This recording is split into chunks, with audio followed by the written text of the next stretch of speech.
ओम शिवा जय माता दी। पुनः स्वागत है आप सभी का बहुत प्यारे से हमारे मकर राशि के बहुत प्यारे से जातक। साल 2026 आने वाला है। बहुत सारे जातकों को प्रतीक्षा है, कोई सूत्र उनके हाथ में लग जाए, कोई गणना उनको समझ में आ जाए, क्लियर हो जाए कि 26 हमारा मोटा मोटा कैसे जाने वाला है। अब बहुत सारे जातकों की कंप्लेंट्स भी हैं। बहुत सारे जातक कह रहे हैं कि 25 हमारा ठीक ठाक गया, कईयों का बहुत अधिक अच्छा गया, कईयों का वही वाली बात हो गई कि जी बहुत सारी चीज़ें कुछ ऐसा लग रहा था होने वाली थी लेकिन नहीं हो पाई। कुल मिला के बात यही है, या हमारा कुछ नहीं हो सकता है ना। अलग अलग प्रकार के जातक हैं, उनकी भावना है, निजी जीवन है, लेकिन सभी को प्रतीक्षा तो है ही कि जो कुछ हो बस आगे अच्छा ही हो। तो 26 मकर राशि और मकर लगन के जातकों के लिए रूपांतरण वाला वर्ष होने वाला है।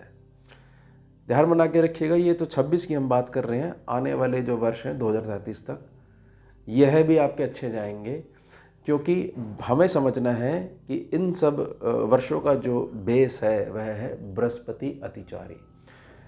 बृहस्पति अतिचारी को बिल्कुल भी नहीं भूलना चाहिए, क्योंकि उसका असर, उनकी चाल का असर पूरे पृथ्वी के ऊपर पड़ रहा है और ऐसे ही पड़ता रहेगा।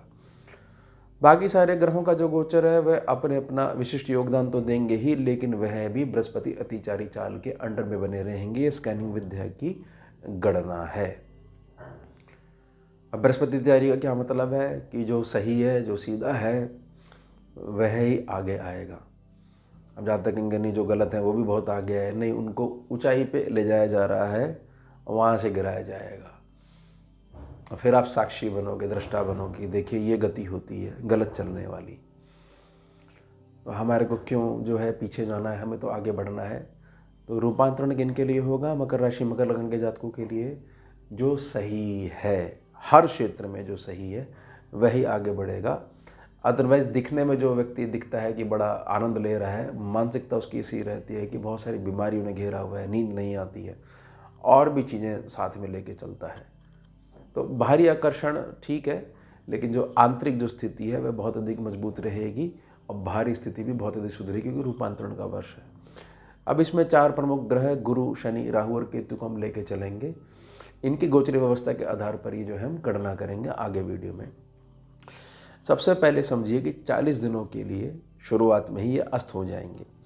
13 मार्च से लेकर शनि के देव के बारे में बात कर रहा हूँ, शनि बाबा हमारे प्यारे से 13 मार्च से लेकर 22 अप्रैल तक 40 दिनों के लिए अस्त भाव में रहेंगे। अब ये जो है मीन राशि में ही पूरे वर्ष बैठे रहेंगे, ये तीसरे सेक्शन में आती है। अस्त का मतलब सिर्फ आप ये मानिएगा कि जातक को जो है, जो पृथ्वी पे स्थिति है उसके हिसाब से अस्त और वक्री ये सब चीज़ें दिखाई देती हैं। आकाश में जो ग्रह है उसको कुछ नहीं होता है, क्लियर होनी चाहिए जातकों को।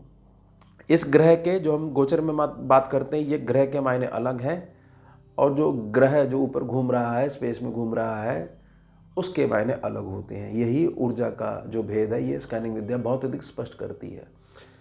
40 दिनों की जो अवधि रहेगी, इसमें जातक को ये लग सकता है कि मेरी करी गई जो मेहनत है उसका फल मुझे कुछ नहीं मिल रहा है, इसलिए मुझे मूव ऑन कर देना चाहिए, यह चीज़ त्याग देनी चाहिए। यहीं पे परीक्षा जो है आपकी छुपी हुई है, यहीं सफलता का सूत्र छुपा हुआ है।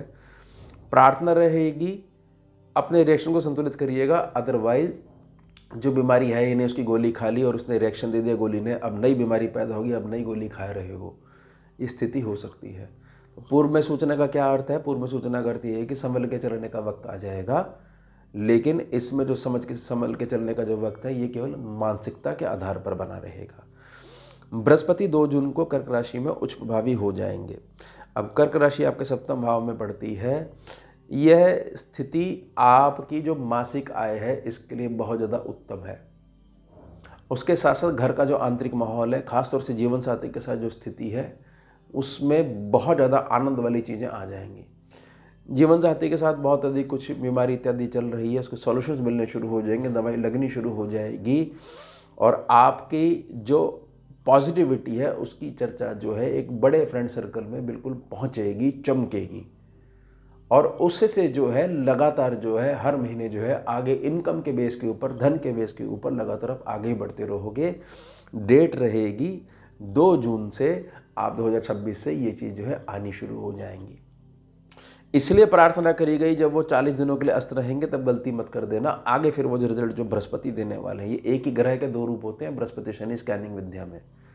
सामने देखो बृहस्पति, उधर से जाओ तो शनि है, एक ही ग्रह एक ही जगह जुड़े हुए होते हैं केवल स्कैनिंग विद्या के सूत्रों में।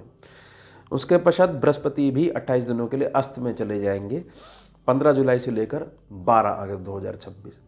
अब बृहस्पति जब अस्त में है, अब प्रार्थना रहेगी यहाँ थोड़ा सा पेमेंट में डिले दिखा सकते हैं, दिखाएंगे ही दिखाएंगे ऐसा नहीं है, दिखा सकते हैं। अब उसको लेके अपने संबंध खराब कर लेना, रिश्ते खराब कर लेना, यह बात ठीक नहीं होगी, क्योंकि आगे फिर इन्हीं के बेस पर और आगे बढ़ा भी देंगे आपको। धैर्यवान पुरुष ही लक्ष्मी को संभालता हुआ अच्छा लगता है और उसी के पास आती हैं। धैर्य का भाव नहीं है, धैर्य की भावना नहीं है, तो फिर जो भी चीज़ हाथ में आ रही है कांप रहे हो लगातार तो फिसल जाएगी आपके हाथों से, मजबूती है ही नहीं, खड़े ही नहीं हो पा रहे हो, क्योंकि धैर्य का बहुत अधिक अभाव बना हुआ है। इसको भी थोड़ा समझने का प्रयास करिएगा, बाकी चीज़ नॉर्मल रहेंगी। और जब भी ग्रह के गोचर की बात होती है ना, तो 2-4 दिन, हफ्ता 10 दिन तक ज़्यादा प्रभाव देता है और फिर नॉर्मल होने लग जाता है। तो आने वाला और जाने वाला जो ग्रह होता है वो थोड़ा सा दिक्कत दे सकता है, बाकी तो समय जो है नॉर्मल स्थिति में आ जाता है। ये भी स्कैनिंग विद्या की गणना है। अब इसके बाद 138 दिनों के लिए शनि बाबा अष्ट प्रभाव में चले जाएंगे, 27 जुलाई से लेकर 11 दिसंबर तक वक्री स्वभाव में चले जाएंगे।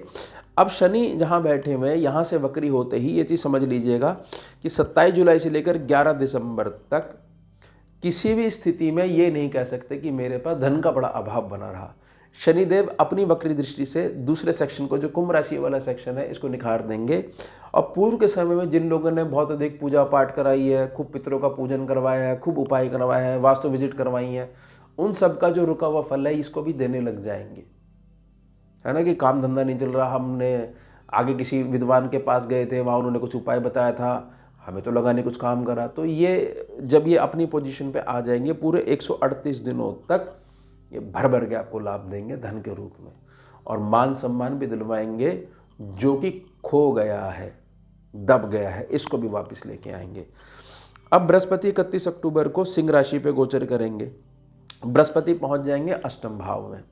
अष्टम भाव में जब बृहस्पति पहुंच जाएंगे, या केतु पहले से बैठे में, ये जो युति है ये मकर राशि मकर लगन के उन जातकों के लिए बहुत अधिक बेहतर वाली स्थिति को ले आएगी जो आध्यात्मिक पक्ष को आगे उजागर कर रहे हैं, ज्योतिष विद्या सीखना चाहते हैं, इंटरेस्ट है, वास्तु सीखना चाहते हैं, टैरो सीखना चाहते हैं, मेडिटेशन की सीखना चाहते हैं, तंत्र विज्ञान में जाना चाहते हैं, मतलब कुछ ना कुछ आध्यात्मिक और सूक्ष्म जगत की गणनाओं में बड़ा विश्वास रखते हैं कि सूक्ष्म जगत होता है, ऐसे ऐसे विद्वान हैं जो उसमें आ सकते हैं, जा सकते हैं।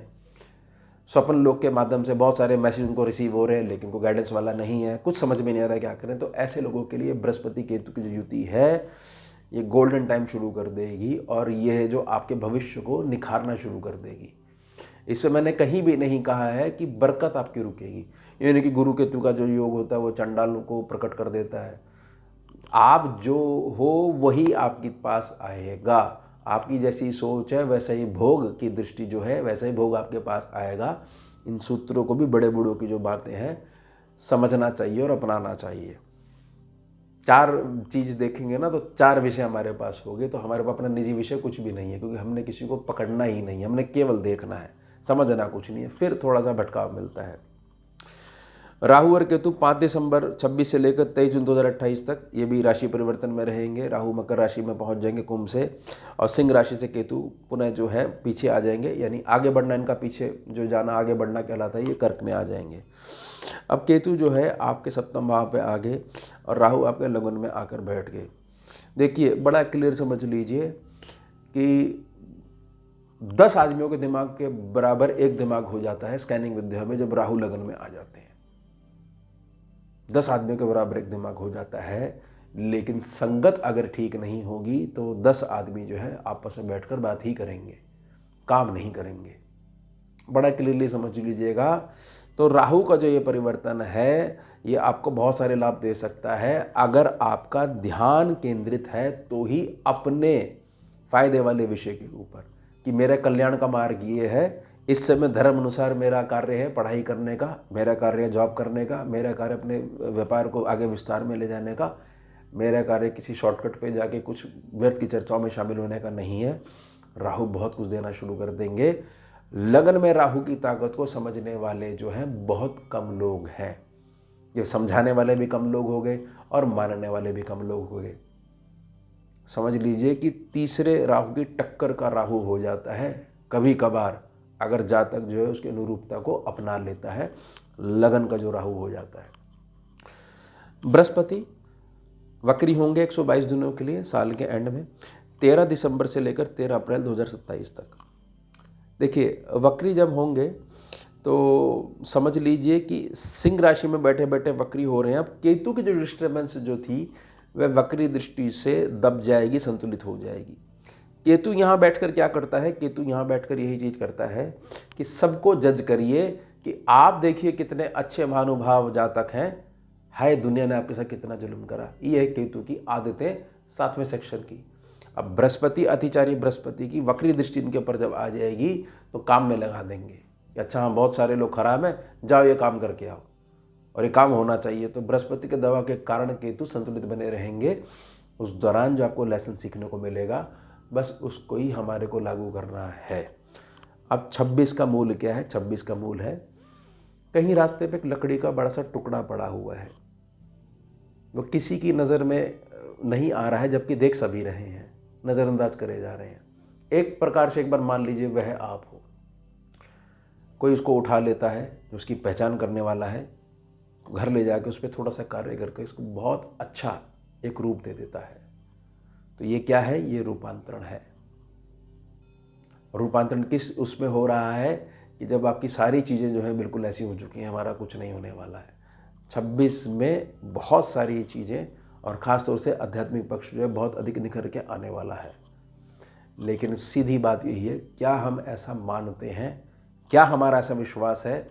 या हम मान लीजिए टेस्टिंग कर रहे हैं कि देखा हमने कहा था ना, आपने भी हमारे को ऐसी चीज़ बता दी, वो तो हुई नहीं। तो आपका विश्वास है क्या? करना चाहते हो या नहीं करना चाहते हो? अगर करना चाहते हो तो हमारा विश्वास जो है वो अडिग नहीं होना चाहिए, डिगना नहीं चाहिए। तो फिर क्या होगा? वो रूपांतरण होना शुरू हो जाएगा। जो भी जितना भी समय लग रहा है उसको लगने दीजिएगा, आपका आगे बढ़ना तय है, यह वाणी अटल है। तो यह हो गया हमारा उत्तम विषय। मिलते हैं आपसे अगले भाग में नए विषय के साथ। जुड़िए और जोड़िए। हम शिवा।